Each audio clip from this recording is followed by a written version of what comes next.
everyone!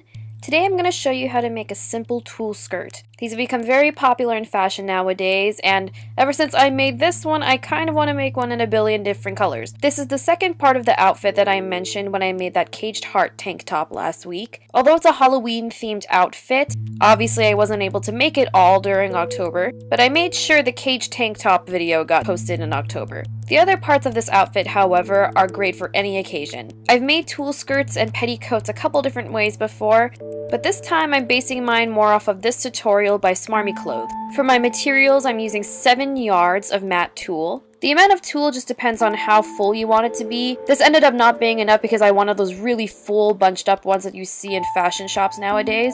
But the skirt still came out great, and I got 2 yards of the lining fabric because that's about twice my waist size. I'm also using 1-inch elastic for the waistband. To determine how long these pieces needed to be, I took a measuring tape, held it from my waistline, and watched where it fell down on my legs. I made the underskirt 21 inches long while I made the tulle 22 inches long.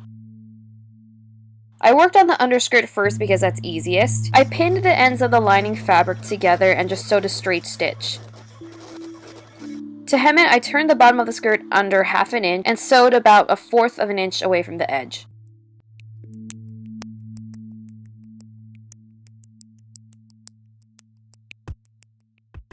And it's hard to see in this particular video clip, but I divided the underskirt into quarters, marking it at each quarter point. So there's the seam, the point across from the seam, and the points in between on both sides of the skirt. And I followed those exact same steps with the tulle. This is the exact reason I hate working with tulle as much as I like how it looks, because there's so much of it to fight through. I had to sew the edges closed, and then I had to go through the whole thing to find the 4 points I needed to mark. After that, I set the stitch length to as long as I could make it, and made a basting stitch all along the top, leaving a gap between where it started and ended. Basting stitches help you ruffle material up like we're going to be doing with this skirt, and also to temporarily hold things together. And with a bunch of fabric like this, you're going to need it. You want to leave the tails really long so that you can pull along them to gather.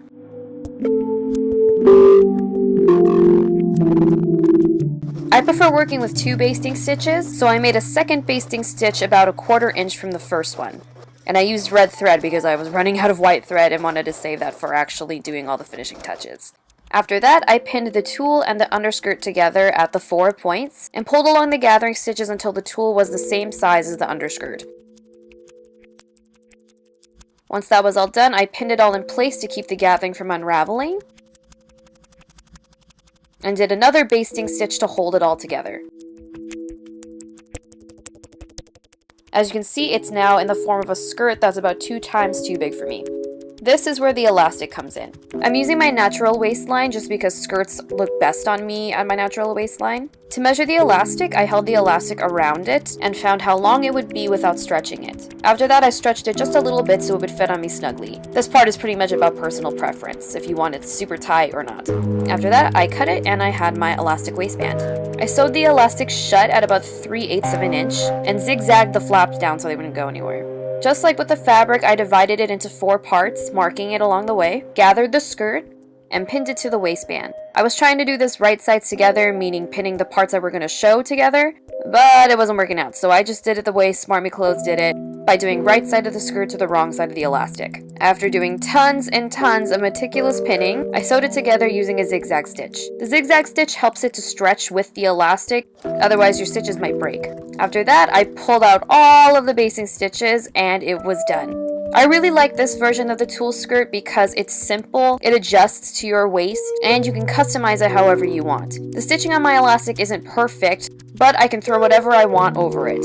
In this case, I threw a couple of belts that I found in my closet over it. As you can see, the outfit's starting to come together now that I'm wearing it with my caged heart top. You might remember that the tank was a little too short, but I said it was okay because this skirt was going to come up to my waist and hide my belly. The third and final part of this outfit actually is going to be a belt, and I've had some last-minute inspiration, and it will be really cool if I could pull it off, so we'll see if I can do it. Until then, I hope you enjoyed this video, and I'll see you next Tuesday for another Musi Mardi, and hopefully the final part of this outfit.